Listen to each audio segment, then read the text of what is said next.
uangnya kalau mau operasi. Oke kawan-kawan, kita geser ya kawan.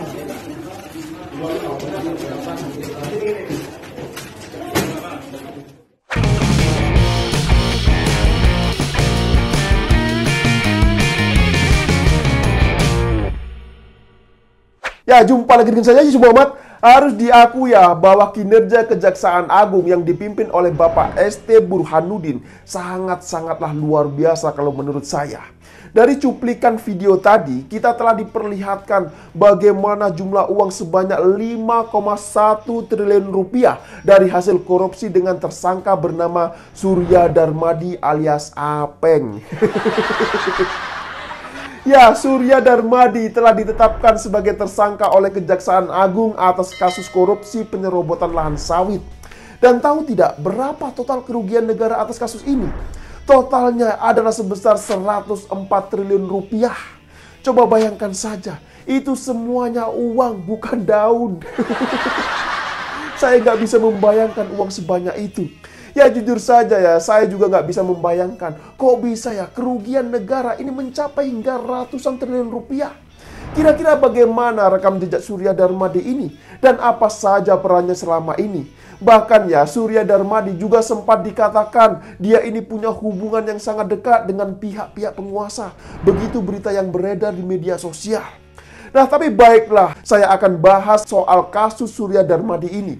Buat kader yang kemarin ini sempat menggoreng kasus ini ya, silakan saja. Kalian bisa ikut menyimak juga sambil menyeruput kopinya.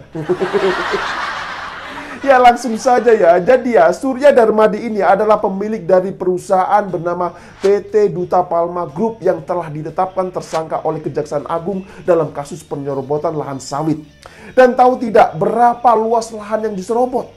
Luasnya ini adalah 37.095 hektar. Coba bayangkan saja, begitu luasnya lahan yang diserobot oleh Surya Darmadi ini. Dan semuanya itu tanpa ada izinnya secara resmi. Dan parahnya lagi ya, hal itu sudah terjadi sejak puluhan tahun lamanya. Ya, selain tersangka Surya Darmadi, ada juga tersangka lain, yaitu Bupati Kabupaten Indragiri Hulu periode 1999 hingga 2008, Raja Tamsir Rahman. Nah, mungkin ada yang bertanya-tanya juga, siapakah Raja Tamsir Rahman ini? Dan bagaimana rekam jejaknya hingga bisa terseret di kasus korupsi kelas kakap ini? Ya, tenang saja, saya akan jelaskan semuanya.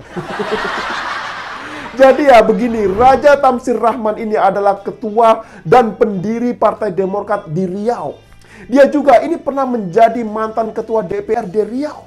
Di Riau, Raja Tamsir Rahman ini dan Surya Darmadi bukanlah orang baru yang terjerat kasus hukum. Keduanya ini punya catatan-catatan hitam, khususnya ya terkait dengan kasus korupsi.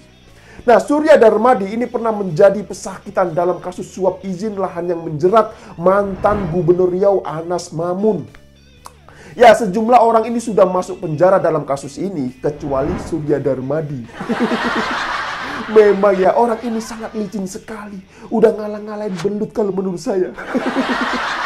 Nah, sekedar informasi saja ya, Surya Darmadi mulai terlibat dalam perkara korupsi sejak KPK menangani kasus suap revisi alih fungsi hutan di Provinsi Riau kepada Kementerian Kehutanan pada tahun 2014. Tahu kan di era siapa saat itu? Ya, di era siapa lagi kalau bukan di era SBY. Nah, Komisi Pemberantasan Korupsi atau KPK sebenarnya sudah menjadikan Surya Darmadi sebagai buron atas kasus suap tersebut pada tahun 2019. Tapi ya memang begitulah, dia ini masih bisa lolos dan kabur ke luar negeri. Ya, dalam proses penyidikannya, Surya Darmadi diduga telah menyuap mantan Gubernur Riau Anas Mamun sebesar 3 miliar rupiah dengan tujuan agar Anas ini mau mengajukan revisi alih fungsi hutan di Provinsi Riau kepada Kementerian Kehutanan saat itu. Jadi sangat jelas ya, tahu kan di era siapa saat itu? Ya di era siapa lagi kalau bukan di era Zulkifli Hasan. Ya dia kan menterinya SBY. Nah sementara Raja Tamsir Rahman saat ini masih mendekam di dalam penjara di Lapas Pekanbaru. Nah Bupati Indragiri Hulu tersebut terjerat dalam kasus korupsi APBD senilai 79 miliar rupiah. Nah, jadi gimana? Apakah sampai di sini sudah paham semua? Jadi ya, sebenarnya kasus ini sudah lama sekali. Rentetannya juga sangat jauh ke belakang sebelum era Presiden Jokowi. Dan baru di era Jokowi ini, kasus ini semuanya mulai mendapatkan titik terangnya. Namun lucunya ya, kadrun-kadrun yang nggak paham kronologinya, ini malah kowar-kowar menyalahkan Jokowi, coba. Lah ini kan parah sekali, bener gak? Memang luar biasa sekali gerombolan kadrun ini. Wong di era Jokowi kasus korupsi kelas kakap ini berhasil dibongkar. Lah kok malah Jokowi yang disalahkan, coba. Jujur saja ya, saya gak habis pikir. Lah ini kan sama saja ketika ada seseorang yang kehilangan barang. Nah, di saat barangnya saya temukan, lah kok malah saya yang disalahkan. Ya kurang lebih begitulah logika kadrun ini. Mereka sukanya membolak-balikan fakta. Yang benar ini disalahkan, yang salah dibenarkan. Harusnya ya, kalau memang mau menyalahkan, ya tanyakanlah kenapa dulu di era SBY, bandit-bandit kelas kakap itu tidak bisa ditangkap atau bebas. Ya justru di era Jokowi ini, mereka satu persatu pada ditangkepin. Kan begitu logikanya, bener gak? Lah kok malah lagi-lagi Jokowi yang disalahkan, coba. Memang parah sekali mereka nih cara berpikirnya. Nah, balik lagi soal kasus Surya Darmadi. Jadi selain dijerat sebagai tersangka kasus penyerobotan lahan sawit ya, Surya Darmadi bersama dengan Raja Tamsir Rahman telah dijerat dengan pasal tindak pidana pencucian uang atau TPPU. Nah, terkait dengan pencucian uang ini, sudah banyak sekali aset dari Surya Darmadi yang disita oleh pihak Kejaksaan Agung. Di antaranya adalah helikopter, kemudian pabrik, apartemen, kapal, 40 bidang lahan yang tersebar di Jakarta, Riau, dan Jambi. Luar biasa sekali kan asetnya. Nah, selain itu ada juga berupa uang tunai berupa dolar Amerika dan dolar Singapura.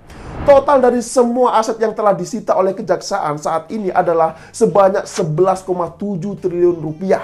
Coba bayangkan saja, begitu banyaknya nilai uang yang disita oleh Kejaksaan Agung dari Surya Darmadi alias Apeng. Ya, tapi sayangnya ketika Kejagung berhasil menangkap koruptor kelas kakap ini, KPK ini malah semakin tak terdengar taringnya. Entah sudah berapa triliun uang yang telah diselamatkan oleh KPK. Atau jangan-jangan ya baru miliaran saja. Ya ini bukan rahasia umum lagi lah. Kita tahu KPK selama ini selalu ngurusin kasus yang kecil-kecil, yang remeh-remeh. Padahal anggaran KPK itu sangat besar sekali. Bahkan ya lebih besar dari Kejaksaan RI. Tapi anehnya kenapa yang bisa menangkap koruptor kelas kakap ini selalu Kejaksaan Agung? Kan itu pertanyaannya. Ya sekarang perhatikan saja, setelah sebelumnya Kejaksaan Agung menangani kasus Jiwasraya dan Asabri yang telah merugikan negara hingga puluhan triliun rupiah, kini ya lagi-lagi Kejaksaan Agung kembali menangani kasus besar terkait dengan penyerobotan lahan yang totalnya kerugiannya ini hingga mencapai ratusan triliun rupiah. Ya coba bayangkan saja, gila sekali kan bandit yang bernama Surya Darmadi ini. Jadi buat kadrun-kadrun yang masih nyinyir, setelah Surya Darmadi berhasil ditangkap dan asetnya disita, apakah kalian masih mau menyalahkan rezim Jokowi? Ayo, masih mau menyalahkan? Ya, saya kira demikian dululah opini singkat Okidum kali ini. Semoga dengan penjelasan singkat ini gerombolan kadrun-kadrun pada sadar diri. Ya, saya pikir itu tidak lupa saya ingatkan, dukung terus pemberantasan korupsi dan jaga NKRI. Terima kasih buat yang sudah like dan menonton video ini dari awal hingga akhir, dan sampai jumpa di episode Okidum selanjutnya.